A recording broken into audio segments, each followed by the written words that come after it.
IVM. I thought with the kind of money, they had just given me 1 lakh for that book. So I was planning to armchair write it. But that lasted for about a month when I was still researching on Google, and then I got a phone call. It was from Mr. Batra, who is Vikram Batra's father. Captain Vikram Batra, the Paramveer Chakra Award winner, who died in the Kargil war. And the movies come out, so everybody knows about him now. So it was his father, and he called me. I don't know where he got my number from. And he said, "Beta, मैंने सुना है आप विक्रम की कहानी लिखने वाली हैं." So I said, हाँ, मैं लिखने वाली हूँ. तो he said, आप हमारा गाँव, he told me he lives in Bandla गाँव near Palampur. And he said, आप कब आएंगी हमें मिलने के लिए? So I had no intention of going to meet anybody. So I told him, I have to write 21 stories. एक ही साल का टाइम है मेरे पास, तो मैं नहीं आ पाऊंगी आपको मिलने के लिए. But I'll interview you on the phone. So he was shocked. He said, how can you write about our son without meeting us, without us telling you face to face what he was like? So I said, no, I'll manage. Don't worry about that. So he said, नहीं, अगर आप इतनी busy हैं, तो I understand completely. Then Vikram's mother and I will come to you. हम आएंगे आपके घर और आप हमें बताइए आप कब फ्री हैं. We will come and meet you. We will come to Delhi और हम आपको विक्रम की कहानी बताएंगे. But उसके बिना आप मत लिखना उसको.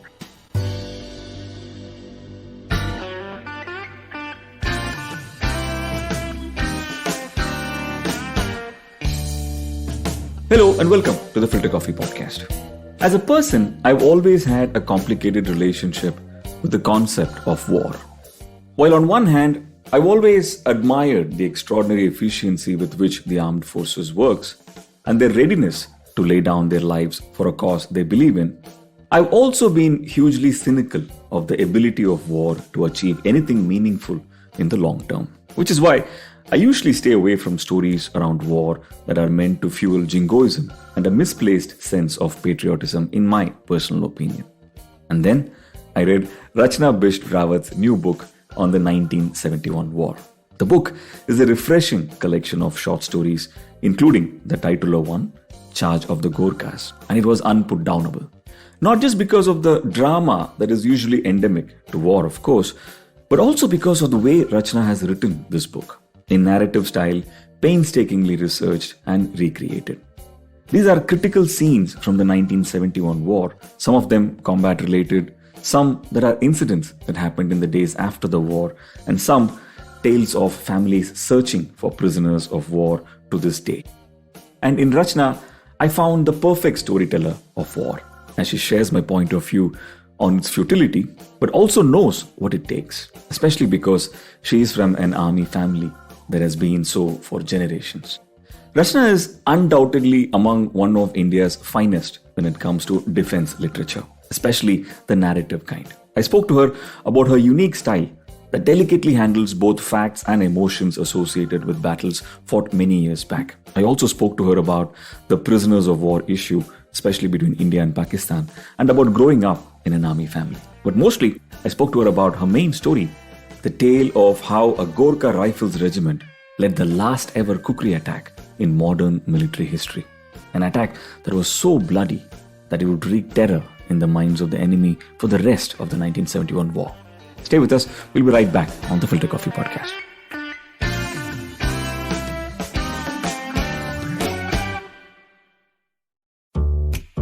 $100. That's all it takes to begin your journey with Bitcoin and Ethereum.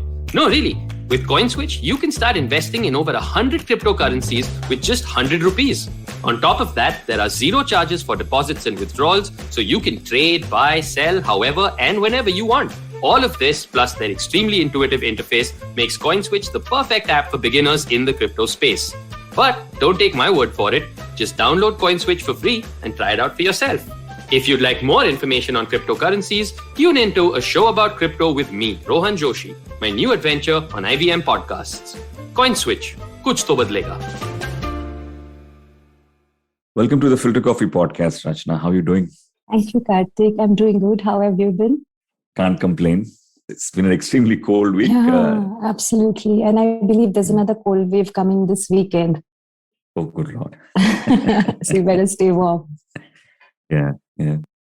Rachna, I've just finished, reading the book, 1971 Charge of the Gorkhas and other stories. And I'm a huge fan of the book. We'll talk about it, and we talk about this book and many of your others later on in the show. But I wanted to start off with, where you grow up, how your early years were. Tell us a little bit about that. So, Karthik, I grew up in an army family. I'm an army, I would say, not just an army daughter and an army wife and an army sister, but also a granddaughter, an army granddaughter. My grandfather was also in the army. And Wow. I would also like to claim that I'm an army daughter-in-law because my husband's elder brother is also in the army. So that's the only life I've seen, I guess. And tell us a little bit more about a life like that. Where did you grow up? How were your younger years like? Okay, so my father was a paratrooper. We lost him a few years back, but the paras, as you know, these are the guys who jump from planes with parachutes on their back. So they're supposed to be one of the most daring people in the army. So he was that, and there were a lot of field postings. So there was this generally one piece posting, one field posting. So I hardly saw my father at birthday parties or at school parent-teacher meets. He was never around on sports days, annual days. It was only after he retired that we got to see so much of him. So he was mostly in Sri Lanka, or he was in Kashmir, or he was in Ladakh, or he was in God-forsaken places like that. So that's how I grew up, but it was a lovely life because everybody's dads were away most of the time. So it was kids and moms and watching films in the open air theater in Agra. Agra was where most of my growing years were spent because it was the para regiment center. So whenever the officers were sent, or soldiers even were sent on field postings, their families would find separated family accommodation in Agra. And that's where I studied. That's where I went to college. I went to St. John's College, and St. Patrick's and St. Anthony's were the schools I went to. So life was good. It was nice. And we had pets, and I guess that's it. Right. From there to who you are today, and I think it's safe to say you're probably among the foremost authors in India when it comes to defense and defense fiction. Tell us a bit about your writing journey and how that happened.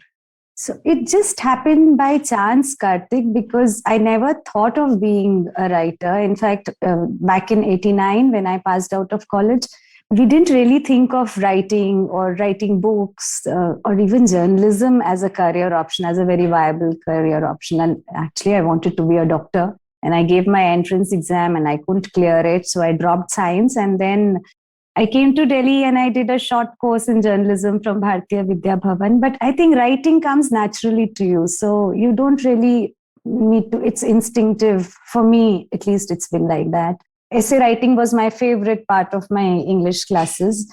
So it just came like that. It happened by chance. And there was an article I sent out to the Hindustan Times, and I was so surprised when they published it when I was just writing my journalism exams at that time. And then I thought I would look at writing as just something I wanted to do for a few years. And getting married was the main thing on my mind. So I thought I'll get married to some army officer, and meanwhile, let me spend some time doing stuff that I enjoy. But I just couldn't find a job in journalism because I didn't know anybody there. So I had to keep looking for jobs, and there was nothing. I would just get turned down everywhere. And then finally, Statesman advertised for sub-editors, and Mr. Ravindra Kumar was the editor. I went to him. It came to that. That was a big success because at least I could make it till the interview. So when he was interviewing me, he asked me if I knew anyone in journalism, in the field. I knew anyone. So I said, no, I don't. And I don't think I ever will if you don't hire me. So he started laughing and I got that job. And that was the beginning. So I went on to work with the Indian Express, then the Financial Express, and feature writing. And I realized that I like doing features. I like doing human interest stories. So it went on like that for a few years till this army officer walked into my life, which was my dream it was my childhood dream to marry an army officer. So I thought, but then by that time I had started liking journalism and I had started liking my career. So that was a big decision. So I had gone for a marriage to Dehradun and I saw this very handsome IMA cadet who walked up to me and he said, hi. And that was it. And then I came back and my roommate, I was in Delhi staying in a working girls hostel, and my roommate asked me, oh, did you run into any handsome cadets there? So I said, yeah, I saw one, but I don't think he was interested because he didn't even talk to me. So she said, oh, never mind, better luck next time and all that. So then after a few months, I got a letter, and it was from this same handsome grey-suited I am a cadet, and it was a very bombastic, flirtatious card. It said, hey, do you remember me? I am that handsome guy in the grey suit you met at that wedding, and I'd like to be friends with you. So I opened that card and I showed it to my roommate, and she said, oh, he's a flirt. Just tear up the card and throw it away. So it was a big ceremony. We tore up the card and I threw it away, that, oh, wrong guy. He turned out to be a flirt. But then he showed up at my hostel, and then he kept coming for about a year, and we got around to a place where we decided we wanted to get married. And then I had to leave journalism for that, which was a big decision because I'd really started enjoying it by then. So I took that call, and I had to make up my mind on whether I liked him more or I liked writing more. But I decided I liked him better than I liked writing. So I took that call. I went with him. I got a job when he was in Pune doing his engineering. He was from the Army Engineers. But after that, he started getting posted to these God-forsaken places like Tenga and Kimin, which people hadn't even heard of. So when I asked Shekhar Gupta if I would get a transfer there, he said, no, absolutely not. We have no work there. You can stay in any of the Indian Express centers. We'll give you a job there, but we can't give you a job in a place called Tenga. So then for few years, there was nothing. I was just sitting at home and doing blogs. And for many years, in fact, I think till I was 20 years of my marriage, there was absolutely nothing, no job. So I would write, but I loved writing. So I would keep doing my blogs. If he was in a place like Bangalore, I would get a job. If he was in Udhampur, there was nothing. So it carried on like that. And I thought that was the end of my writing career because he had this penchant for getting posted to places nobody had ever heard about. So finally, we ended up in a place called Firozpur, which was the last town on the India-Pakistan border in Punjab. It's a beautiful small town with mustard fields, no internet, and generally things that no journalist would want to be, a place where nobody with any journalism dreams would like to be in. And I thought that was the end. But then I got a call from an old colleague who was now with Penguin Random House. Penguin at that time, Random House became later. So she told me that Penguin was looking for an author for an army book they wanted done, a book of biographies on the Paramveer Chakra award winners. Only 21 people have got that award so far. So I couldn't believe my luck. And she said, would you like to try? You'll have to give a test. So I said, yeah, I would love to try. So she said, okay, do a story and send it. And if our editors like it, you might get the book. So I think I put everything I had into that story because it was the only chance I had of getting published. So I did Captain Manoj Pandey's story. I spoke to his mother. My brother was in the Kargil war. So he had told me about Manoj Pandey, and he had told me that he was actually a very brave guy. So that story happened and I got the book. So that was a life-changing thing because then 7 years back, I did that book and I did it for a very measly amount. And thereafter, I have been getting books to do every year. And it's been a completely different chance in life. And this is The Brave, is it? This is The Brave, yeah. Which is your first book. Yeah. Right. Yeah. And I like how, you started by saying, and that's a charming story. I absolutely adore your love story, where you have to choose between your life partner and writing, and eventually, I think it's fair to say you had your cake and ate it too. Absolutely, yeah. I'm so surprised that I had a larger slice of cake than I probably would have had I stuck on in journalism. Right. So it's been a lot of luck also, I think. Fascinating. And then you will go on to write many other books, and all of them have the theme of war and the army, which of course is natural given your life up until now. But tell us a bit about how the response to Brave was and how you went on to write other books. Oh, when I started doing The Brave, it was such a pain because I was this nobody for Penguin who they had just done a big favor too by giving her a book to write. And it was, like I told you, a measly budget. And I had been told that, oh, do your research on Google and just put together stories of these 21 braves. And that had been my intention, Karthik. That was exactly how I was planning to do it, because I thought with the kind of money, they had just given me 1 lakh for that book. So I was planning to armchair write it. But that lasted for about a month when I was still researching on Google. And then I got a phone call. It was from Mr. Batra, who is Vikram Batra's father. Captain Vikram Batra, the Paramveer Chakra Award winner, who died in the Kargil War. And the movies come out, so everybody knows about him now. So it was his father, and he called me. I don't know where he got my number from. And he said, Beta, मैंने सुना है आप विक्रम की कहानी लिखने वाली हैं. So I said, हाँ, मैं लिखने वाली हूँ. So he said, आप हमारा गाँव, he told me he lives in Bandla गाँव near Palampur. And he said, आप कब आएंगी हमें मिलने के लिए? So I had no intention of going to meet anybody. So I told him, I have to write 21 stories. एक ही साल का time है मेरे पास, तो मैं नहीं आ पाऊंगी आपको मिलने के लिए. But I'll interview you on the phone. So he was shocked. He said, how can you write about our son without meeting us, without us telling you face to face what he was like? So I said, no, I'll manage. Don't worry about that. So he said, नहीं, अगर आप इतनी busy हैं, तो I understand completely. Then Vikram's mother and I will come to you. हम आएंगे आपके घर और आप हमें बताइए आप कब free हैं. We will come and meet you. We will come to Delhi और हम आपको विक्रम की कहानी बताएंगे. But उसके बिना आप मत लिखना उसको. I was so ashamed of myself, Karthik, that they had lost their son and they were so modest. They were willing to come down to meet me. So I apologized to him and I said, sir, मैं आऊंगी आपको मिलने के लिए. And then after that, I just forgot how much money I was going to save or make or whatever. And I booked the cheapest flight I could find to Palampur. I took a taxi to Bandla Gaon. I went and stayed with them. They treated me like a daughter. I stayed in their house. They fed me. They told me Vikram's stories. They showed me his pictures. They showed me कि यहाँ school जाता था, ऐसे करता था.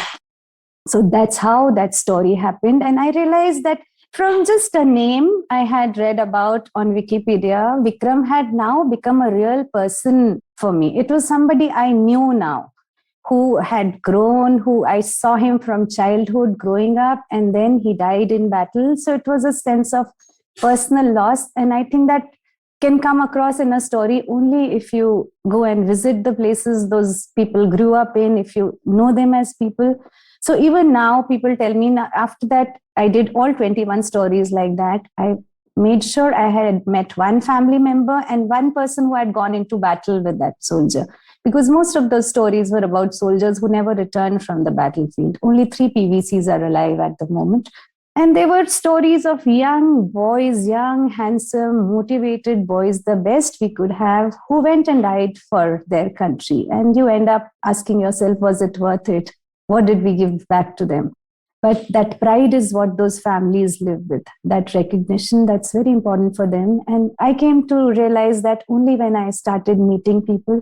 And then when we did that book, every chapter is called by the name of the boy, like it's Vikram. And I got a letter from somebody saying, how can you call him Vikram?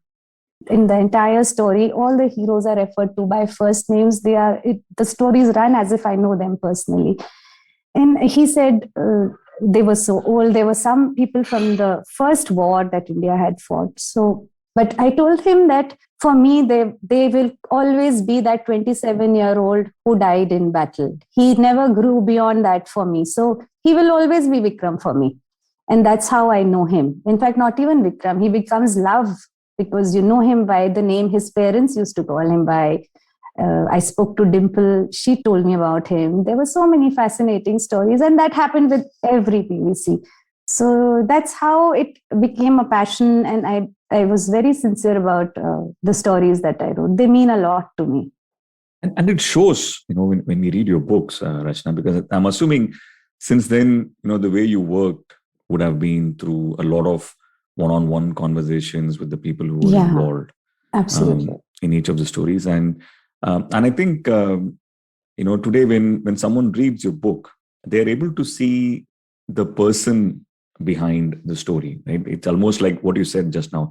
It's almost like you knew them in person. And I think I've read a few, books on war in my time. And your style of writing is extraordinarily unique, right?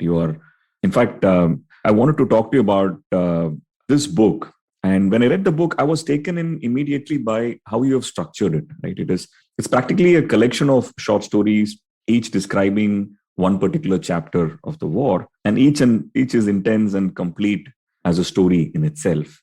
And these are extraordinarily well-researched stories with data points, accurate to sometimes even the time at which things happened. For me, in fact, my most favorite part of the book was actually the foreword written by Major General Ian Cardoso, one of my most favorite parts of the book, where he says, my advice to you, the reader, is to read the stories one sip at a time so they can be better savored, right? And that's exactly how it panned out for me, right? I had to read a story and then give it some time to settle in before I could move on to the next one, which is why reading this book was an extraordinary experience. Tell us a little bit about how this particular book happened and your journey of putting it together. 1971? 1971. Right. Okay. So first of all, I'd like to say thanks to General Cardozo. He's been really kind, and coming from him because he's a military historian, he's fought so many wars, and he's also a brilliant writer. So you must read his 1971. It's like he takes you by the hand and takes you into the battlefield. But how the book happened, because the war anniversary was coming up, and Penguin wanted a book out on the war anniversary. And also my uncle, it was a little personal because my mother's brother, my uncle, Colonel Yashwant Singh Rawat, he was in that war. He went to fight that war and he lost a leg in one of the battles.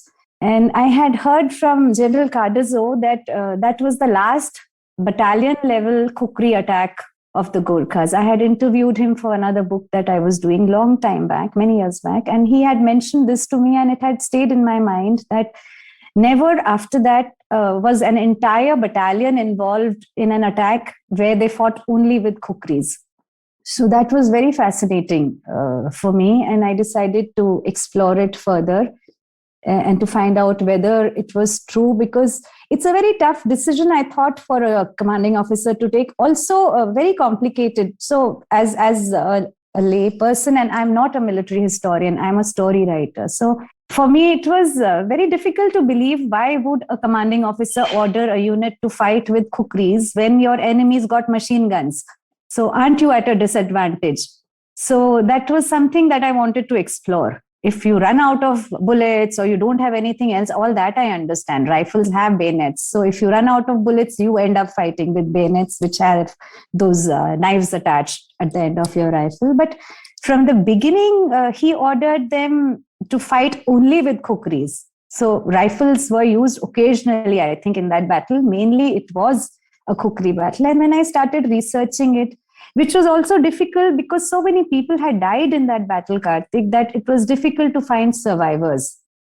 But eventually we did. And also it was a Gorkha unit. So the Gorkhas who had survived, they had gone back to Nepal. I don't think there's anyone who's living in India anymore of that battle.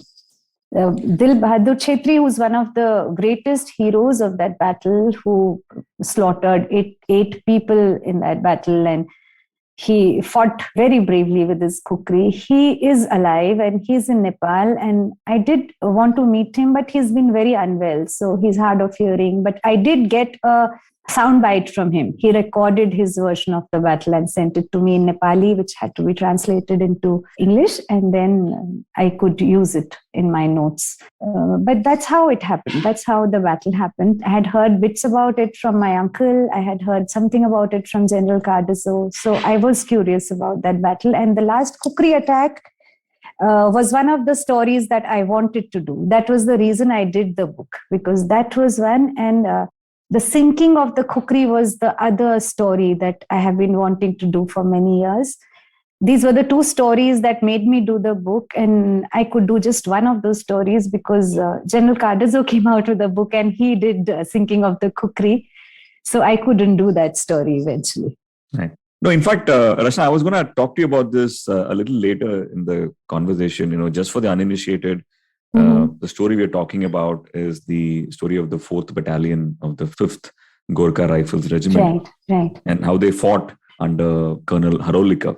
Yeah.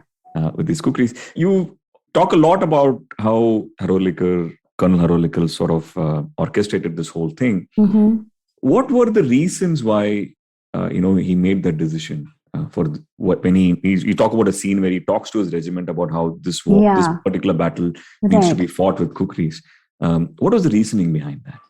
So I asked Major Sherawat, who was a young officer at that time. He had just joined the unit, and this was the first time that he met Colonel Harolikar, and he took a darbar, they call it in the army, and he told his JCOs and his officers that they would be fighting with Khukuris. And he said that I would want everyone to polish their Khukuris, to sharpen the blades of their Khukuris, because this battle is going to be fought only with Khukuris. And Major Sherawat said that he was a 21-year-old at that time. He said, we were all very surprised that he wanted us to fight with Khukuris when we had rifles. But he said we were youngsters then, and we were so excited about going to battle that we were thrilled with the idea that we would be cutting enemy heads off with Khukuris, not even thinking about what it would imply, that the enemy would have guns, they had machine guns and all that. And he said nobody questioned him. He did not feel any need to tell people why he had taken the decision. And such is that spirit of obeying orders that not one person asked him, why are we going to fight with Khukuris? And he said when the battle happened, after the battle had happened, it was such a bloody battle. And he said that the Pakistanis had this terrible fear of dying from knife, being cut, having their heads cut off with a knife. And the Gorkhas had done that in the battle.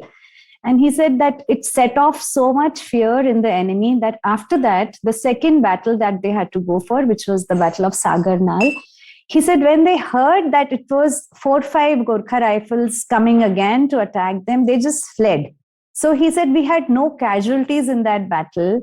So that is when we realized that it had a psychological impact. That is why Colonel Harolikar had wanted us to fight with Khukuris, because it set such terror in the enemy that they vacated their post even without fighting. And in fact, that impact was seen all the way till Kargil. Because even in the Kargil war, people have told me when I researched Kargil that the moment they would hear that it was a Gorkha unit coming, they would automatically start running. That fear psychosis was so much because of that one Khukuri attack that was done in 71. Right. In fact, it seems like Colonel Harolikar, who will of course go on to win the Mahavir Chakra, and this is how we captured Atgram. Am I saying it right? Atgram. Yeah. The post, and it's one of the earliest battles of 71. I guess. Right? The first. The very first. Right. Yeah. Right. And it's amazing some of the strategic decisions he's made. One, of course, is the foresight to start with a battle like this, which is so bloody and so violent. As you describe it, one can really smell, the war, right? The battle that happened, and you go to it in graphic detail because that's how it panned out.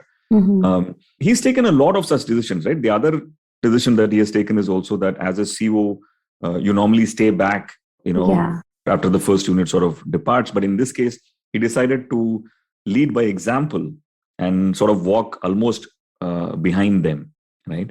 Yeah. How would you describe his sort of strategy towards this battle itself? See, that also had a reason, because he was not from 4-5 Gorkha Rifles. Generally, people who come to command a unit, most of the times they have been inducted into the same unit. So they've grown with the unit since they were young lieutenants.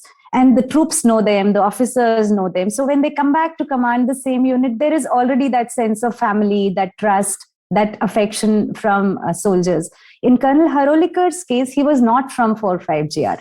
He was from another Gorkha unit, and he was sent to command 4-5 GR. And he was sent at a time when the unit was going into battle. So for him, it was not just a challenge to lead a unit that was a unit of strangers. They didn't know him, he didn't know them. And usually in the army, that camaraderie is built up over years of men eating together, exercising together. They know each other, which is why they're ready to die for each other.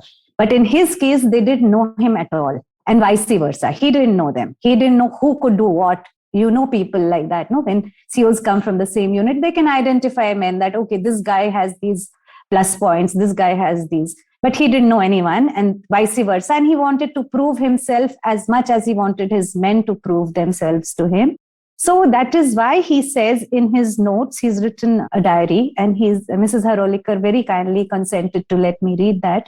So he writes that I was very apprehensive because I was taking them into battle. I wanted them to die on my command when I hadn't proven myself to them. So he said COs usually stay back in battles because for a very logical reason, that if the commanding officer dies in the beginning, who's going to give the commands to the unit? So they are kept safe. The doctor, the commanding officer, they're kept behind because they are required. But in his case, he decided, and in the first attack, he said, I am going to be right in front with the company that is going to be attacking. Because he said, I wanted my men to realize that I was not afraid. I was ready to die with them. Because Atgram was majorly a suicidal attack. At least the initial two companies were told that they might not come back from the attack. So he was with them, and he took a very conscious decision. He said, I wanted them to trust me with what commands I had given them. And I was going to be with them, whether we were going to come out of it alive or dead. So that was the reason. Yeah. So did you read that story about Pandey and Johri? Yeah, that for me, Rachna, was the most heart-wrenching part of this episode. Rather than me spoil it, why don't you tell that story yourself? Yeah. Yeah, that's my most touching part of the entire battle as well, because they were young boys, both of them. In fact, all three of them. So what happened was that it was decided that this one particular company would be leading the attack, and the 2IC of the unit, Major Kelkar, he had to pick officers who would be leading that attack. So he went up to these two, Captain Pandey and Captain Praveen Johri, who were very close friends. And he said that out of you, one of you has to lead that attack. And he said, it's a suicidal attack. We are going to attack the bunkers where they have machine guns fitted in Atgram. So both of you decide between yourselves which of you is going to lead it. So Captain Pandey is still alive. Johri lost his life in that battle. So Captain Pandey told me this story, and he had tears in his eyes, and he said, he was my best friend. And he said, the moment I heard this command from Major Kelkar, I said, I will go for that battle. So Johri was listening, and he said he was a very flamboyant youngster, very stylish, and he would always have long hair, and he would always get ticked off by the commanding officer. Colonel Harolikar had been after him to have his hair cut. He was not following army diktats, and he was growing his hair long. So he had been ticked off by the commanding officer, ki tum baal katwao. Don't come to me in my office without getting your hair cut. So he was listening, and he said, to main darta hu kya? Why will I not go for that attack? So Pandey said, no, I will go. So Johri said, listen, you have a wife and a small child. I'm not married. So why should you go? You're going to mess up their lives if you die in that battle. So he said, I have got myself insured, and my sisters are going to get some $20,000 each. He had three sisters, and my dad's a retired Air Force officer, so he gets a pension. We are well off.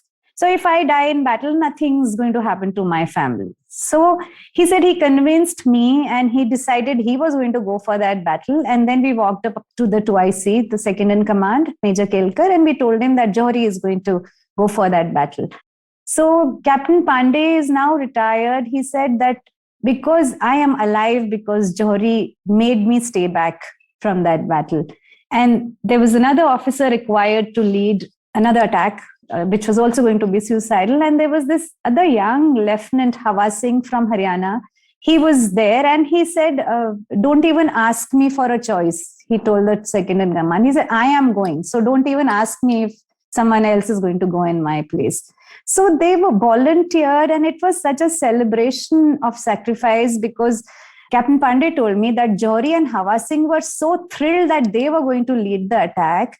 that they went, they had their heads shaved off and they were whistling and smiling all the way to the battle. They went there with smiles on their faces and both of them didn't come back. They fought very bravely and both of them lost their lives in that battle. So I think that's a very touching story from that attack. It is. And you go into these moments, right, which is for me the best part of the book. You talk about what was served for dinner that night and what the environment in the room was, as they had probably the last meal they will have in the next, for many days from now. And for many of them, the last meal they'll ever have.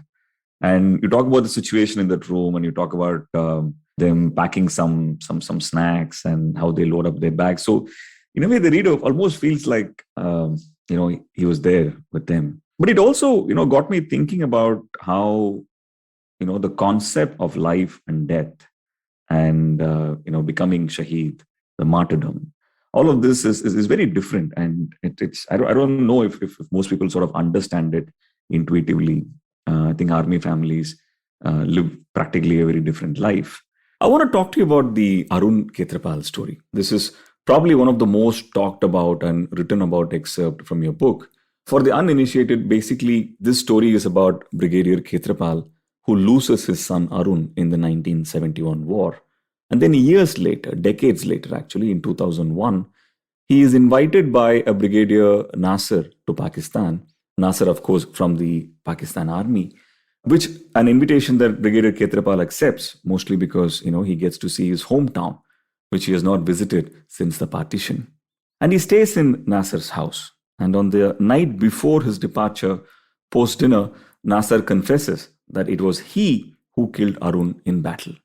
Basically, Brigadier Nasser's tank would fatally injure the one in which Arun was, but not before Arun destroys 4 Pakistan tanks that will ensure that India won that battle of Basantar. Second Lieutenant Arun Ketrapala would of course be given the Paramveer Chakra, which is the highest military decoration in this country for this. Talk to us about this episode, particularly because, on the surface, it appears like a very warm tale, especially, the hospitality of Brigadier Nasser. But I guess there is more to this, isn't it? I'll tell you how that happened. After I did Kargil, which had one of the stories was Anuj Nair's, who was a Mahavir Chakra, and he was just 24 years old, a young kid, handsome-looking boy from Delhi Army Public School, who went to join the army, and he lost his life in the Kargil war. He was engaged to be married, and he never returned. So I met Mrs. Nair. She lives in Delhi. I went to meet her when I was talking to her about Anuj's story, and she was very generous, very sweet and kind, and she made so many things for us. I went to give her the book. That was when that happened.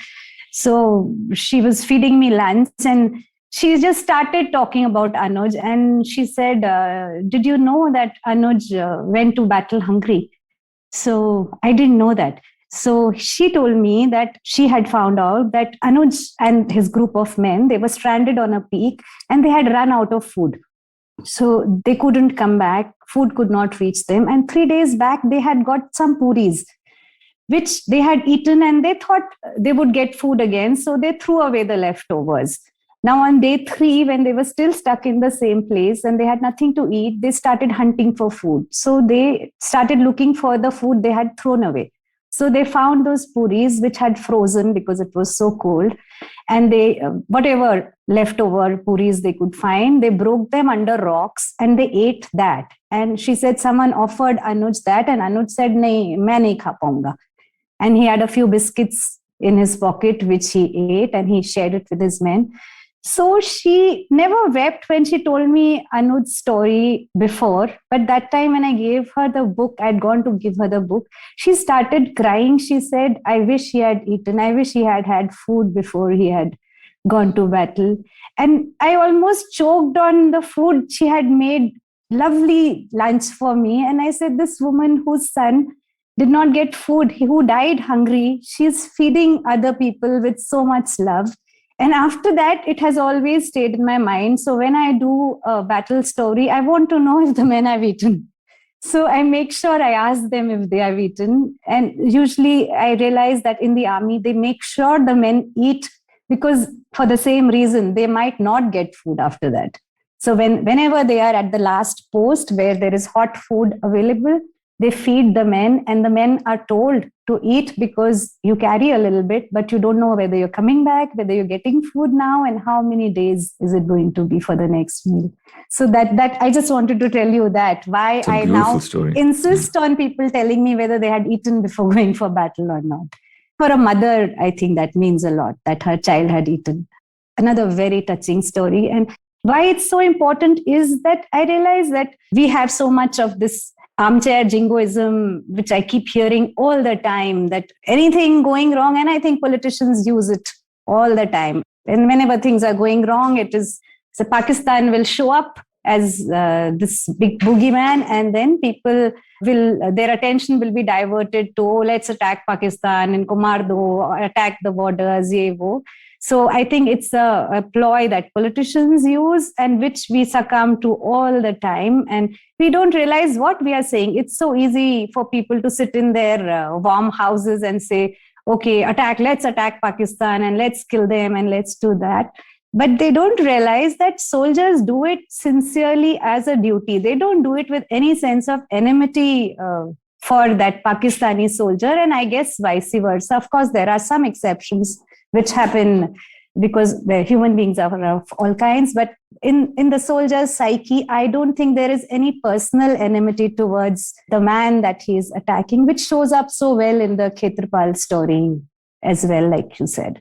Yeah, what struck me about that story is, when I first read it in a magazine, actually I read it as an excerpt of your book. Okay. When you launched it last month. Uh-huh. When I saw that picture of Brigadier Nasser has his arm around Brigadier Ketrapala. Right.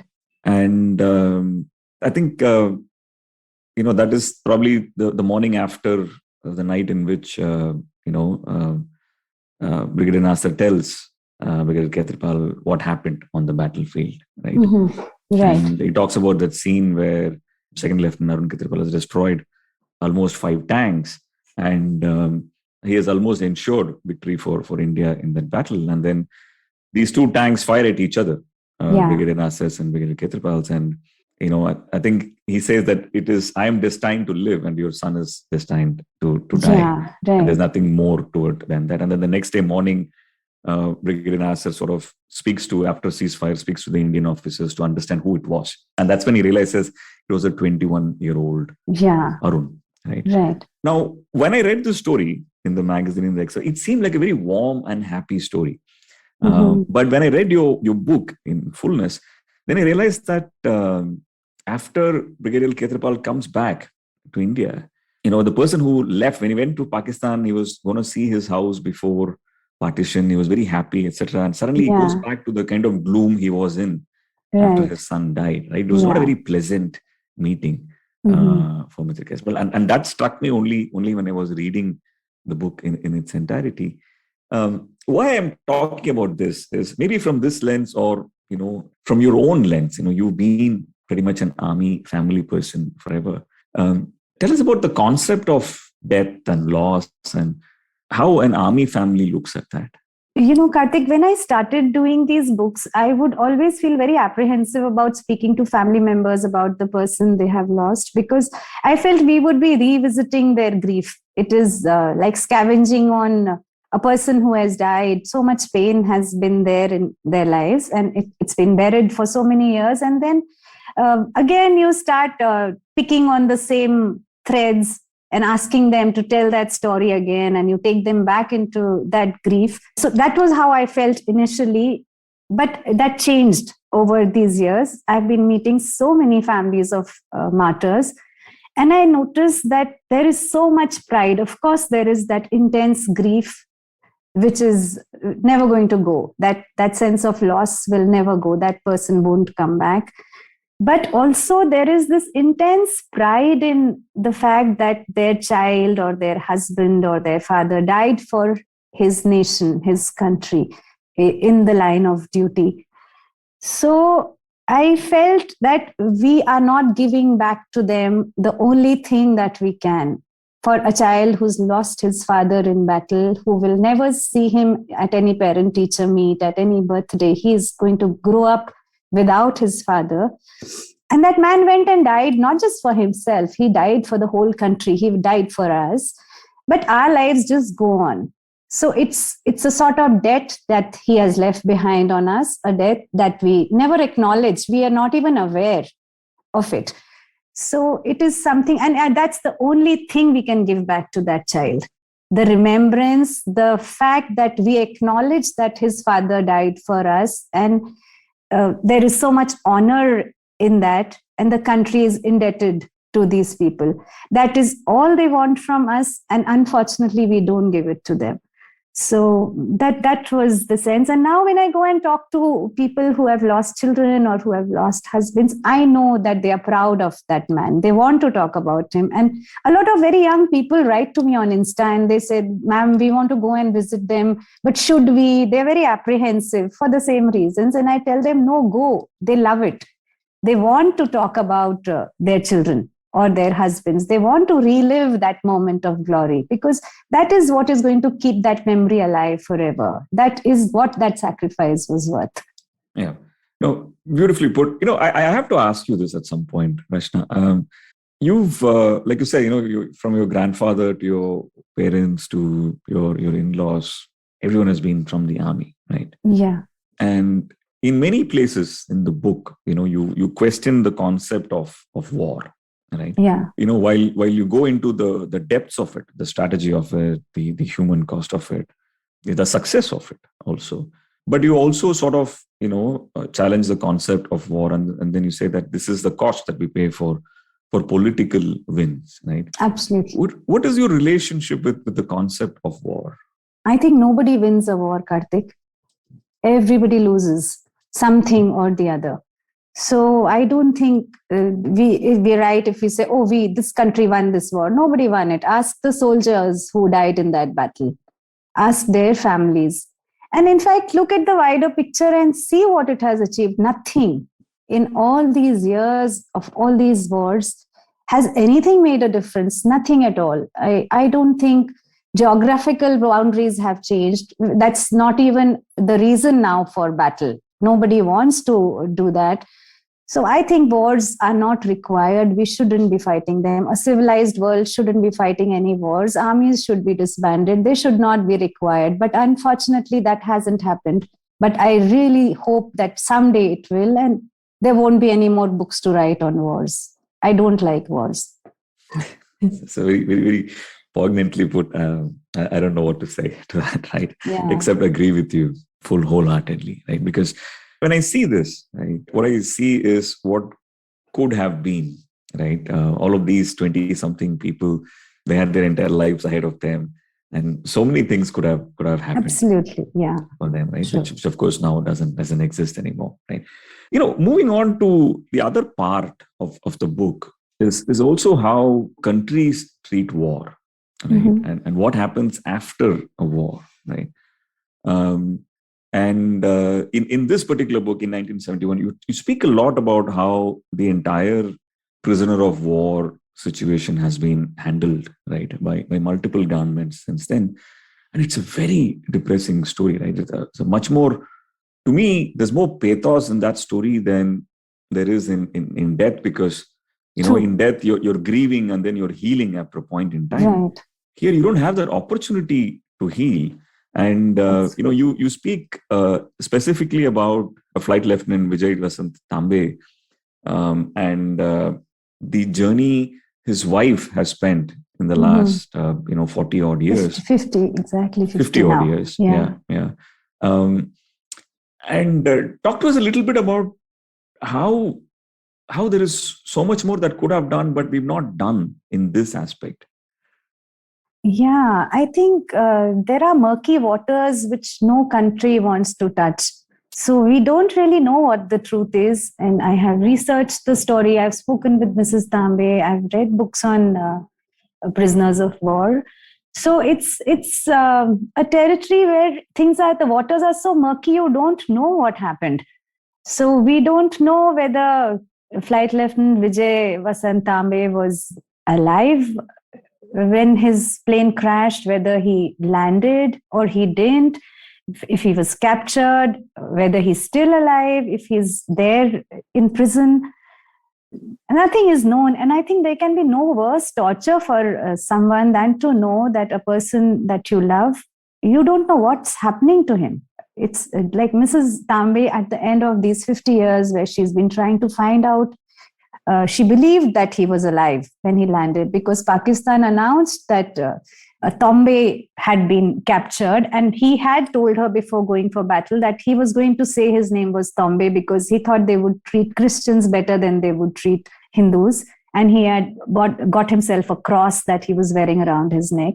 So that then there was evidence coming later years. Also, there were people who saw him in prison who came back and told her that they had seen him there. Then her brother-in-law had gone across, and he also saw someone who he thought was Tambe. So we don't know what happened. And now she doesn't know whether her husband was alive then or is alive now. But she says that after all these years of going to prisons there and seeing prisoners of wars and how they were treated, old men chained and shackled and lifeless eyes, she said, I hope he died, that he wasn't alive to suffer all this. But then again, unless she knows, how can her mind be at rest?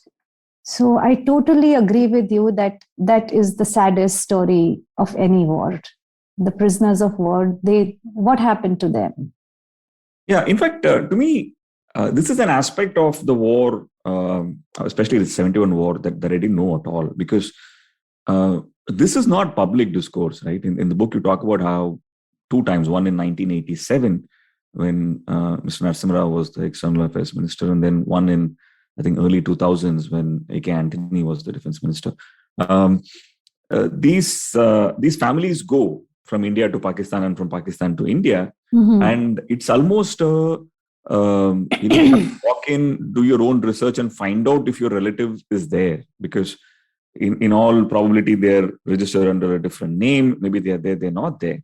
Yeah. But in both these trips, the relatives don't really get to see many of the prisoners. It almost seems like a political event that happened without any results. In one case, in early 2000s, when they went, Mr. Tambe's wife tells you that they didn't really meet any prisoners. They were left to just conversation with jailers. Yeah, and he was telling them that they're not there.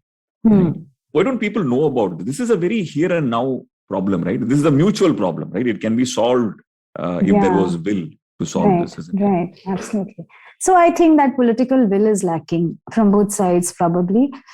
And why it is there, I did speak to a lot of people, a lot of senior officers with a lot of experience. I wanted to know because you're right, it was a futile exercise. If the governments wanted, if they were sincere, they could have identified their own prisoners of war or their own prisoners from 71, and it would have been so much easier for them on their side to find out if we have any Pakistanis or if Pakistan has any Indian prisoners, and then be very honest and upfront and show those to the families or whatever. I think it could have been so much simpler if the governments had really wanted to do it. So I would like to believe Mrs. Tambe when she says that there was no political will. It was just a face-saving exercise, a futile journey, and very heartbreaking for families who actually thought that maybe we'll find our people, when that was not the intention at all. If the governments wanted, I'm sure they could have done something on it on their own. I don't think they even required people to. You could have taken pictures of your own prisoners of war, send those to India. India could have done the same for Pakistan, but they didn't do it. And they've never done it. So what people told me was that what happens is that initially there is a lot of confusion and ambiguity in war. So like even if prisoners of war are made, if pilots crash into Pakistan or people are caught, they are told not to reveal who they are. So they gave a fake identity, which is the military diktat for it. Don't identify yourself. Don't tell them anything. So they are taken prisoners under that fake name, that fake identity. And after that, to find out who that person really was, and to believe if there is one guy, you don't know what name Tambe gave when he was caught. So for them, he might not have been Tambe. He might have been anybody else.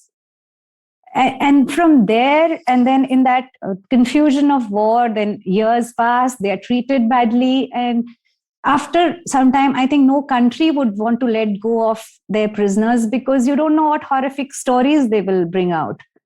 So I think probably that is one reason I feel initially they also keep prisoners of war to have some bargaining power over the other country. And then probably if you're not treating your prisoners well, then you wouldn't want the world to know that what has happened, in what condition they now are. So I guess it's somewhere between there somewhere. Right. I want to actually talk to you about something else that was in my mind when I was reading your stories, which is that your books, all of them, especially this one, would make for great content for a movie or a series on a streaming channel, isn't it? I've been waiting for someone to come and ask me that. Nobody has. So one of the books has been taken by a production house. It's been optioned. They call it optioning. So they're going to pursue it for 2 years and see if they can make something out of it. But I wish people would come and ask for the other books because these are real stories and these people are around to tell you exactly how it happened. And yeah, I would love to see a serial, not just on my own book, but on real stories of war, of real heroes, rather than see cardboard cutouts of Bollywood heroes. Yeah. No, I mean, to me, when you were talking about your first book, right? If I remember right, I was in school at the point. In Doordarshan, there used to be a series called Parambir Chakra. Oh, yes. Yeah. There was.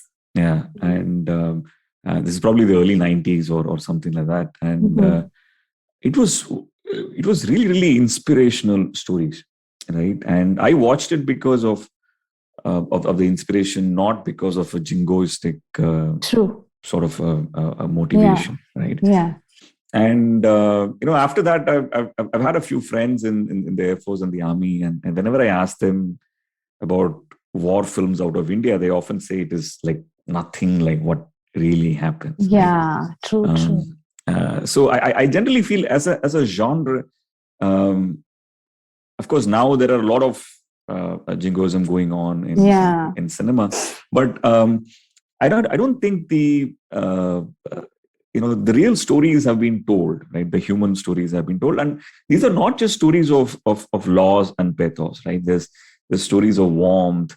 There is stories of valor. There is stories of relationships which are extraordinarily amazing. I feel, and I'm surprised that more people have not flocked your house to make films out of this, because more importantly, I feel like your stories are extraordinarily well researched, right? There's huge data point. They're all done through hours of primary research with the people who are actually at the scene and through many books. Right. That is also required because I'm not a military historian. I'm not from the forces. So I have to be doubly sure what I'm writing is correct. So that is one of the most challenging part of writing these stories, that I run them through so many filters to make sure that factually everything is in place. You may take a bit of creative license with characters, with stories, but the facts have to be correct, because a man who's been in that war should not read the story and say, oh, she's writing crap.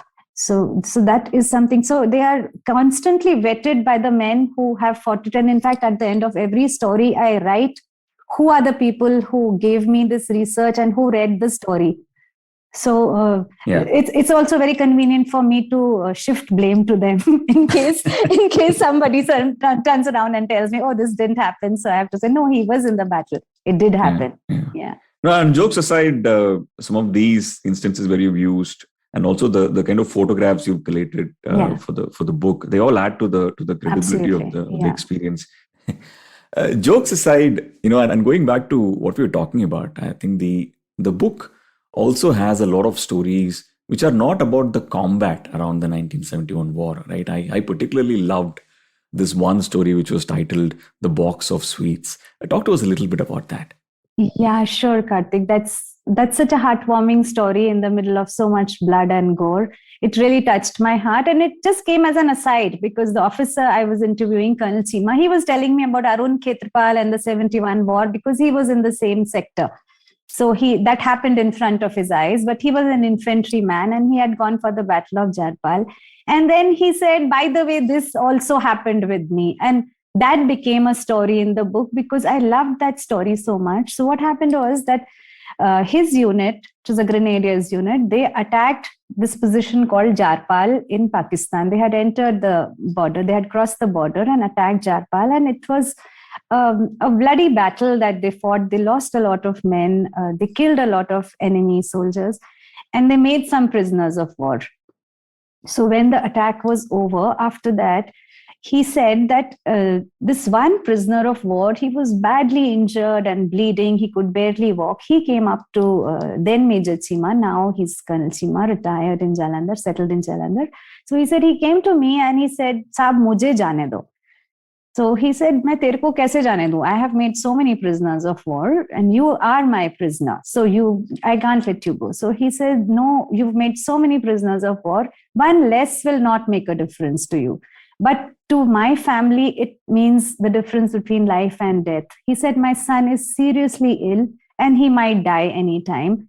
There's just my young wife to look after him. Let me go and take care of my son.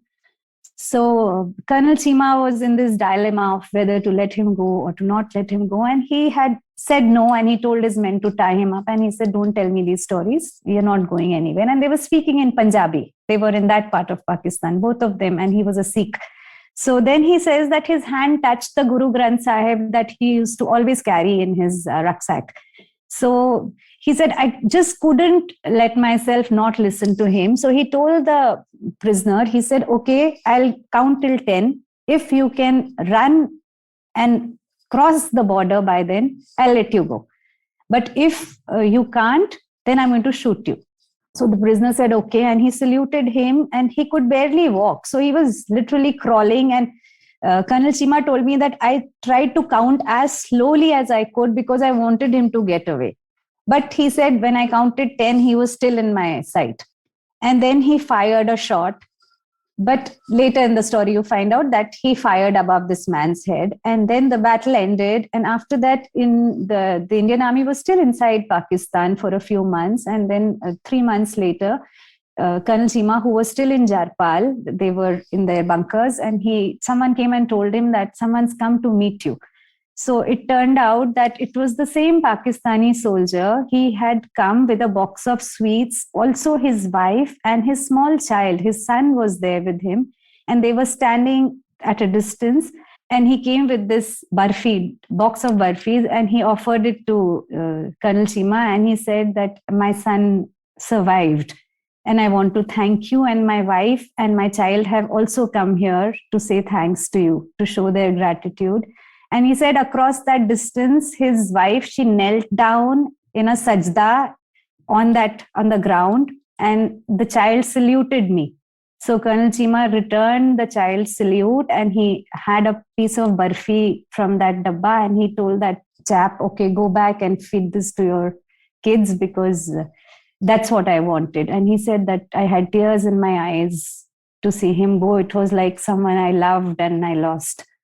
It's beautiful. It's very difficult to listen to the story without a lump in your throat. Yeah, it's wonderful. Rachna, thank you so much for telling these stories and telling them so beautifully. Where neither the fact or the history or the emotion is lost. And thanks to you, I think we are all able to appreciate these stories. I wish you luck for this book and many more that I'm sure that you will be writing. Thank you so much. Thank you, Karthik. Thank you for your time. Thank you. Bye. Hey.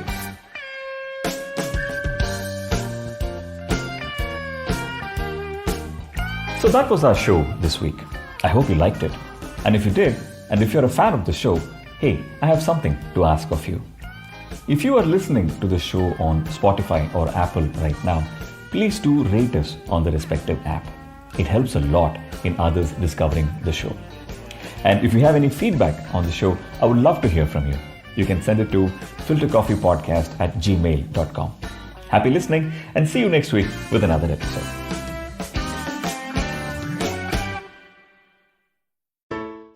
Hey everybody, it's been another great week on the IVM Podcast Network. On Storytellers and Storysellers, Vineet talks to founders Dinesh and Vivek about the path-breaking changes their AR edugaming startup PlayShifu has brought about. On Think Fast, Arun and Suchita talk to communications consultant Karthik Srinivasan. He shares his insights on brand stories, woke culture, and regional content. On Cyrus Says, a cock and bull episode with ex-producers Naveen Aruna and Abbas Momin. Cyrus asks if they ever participated in a fancy dress competition. On All Things Policy, the Takshashila Institute folks discuss the importance of digital equity in achieving true progress. And on Probation se Promotion Tak, Abhinav gives us tips to be mindful of before seeking a mentor. Also, just one quick announcement for everybody. We would like you to check out the new version of our Android app. It's available on the Play Store. It's a really interesting take on how to listen to podcasts. Do give it a look and let us know what you think. We're open to feedback on all of our social media channels. We're IVM Podcasts on Twitter, Facebook, Instagram, and LinkedIn. Also, do remember, if you're enjoying this show or any of our other shows for that matter, please do tell a friend. Word of mouth really does help. And don't forget to rate us on any of the platforms you're listening to us on. And you can also check us out on YouTube. And we have a number of channels there at ivmpodcast.com/YouTube where you can take a look at them. And finally, we'd like to thank our sponsors this week, Bank of Baroda and CoinSwitch Kuber. Thank you so much for making this possible. We know you love fast food, Fast fashion, faster payment. lightning fast internet speed. Then why not fast information? On Think Fast, where we discuss the latest developments in the world of technology, business, marketing, pop culture. With a side of sarcasm and my dad jokes, not just mine. Not mine, Varun. My jokes are funny. So join me, guys, the funnier one, Suchita Salvan, co-founder of LBB. And me, Varun Dugirala, the co-founder of The Glitch, as we think fast only on the IVM network. Fresh episodes out every Monday. On the IVM app, website, or wherever you get your podcast from.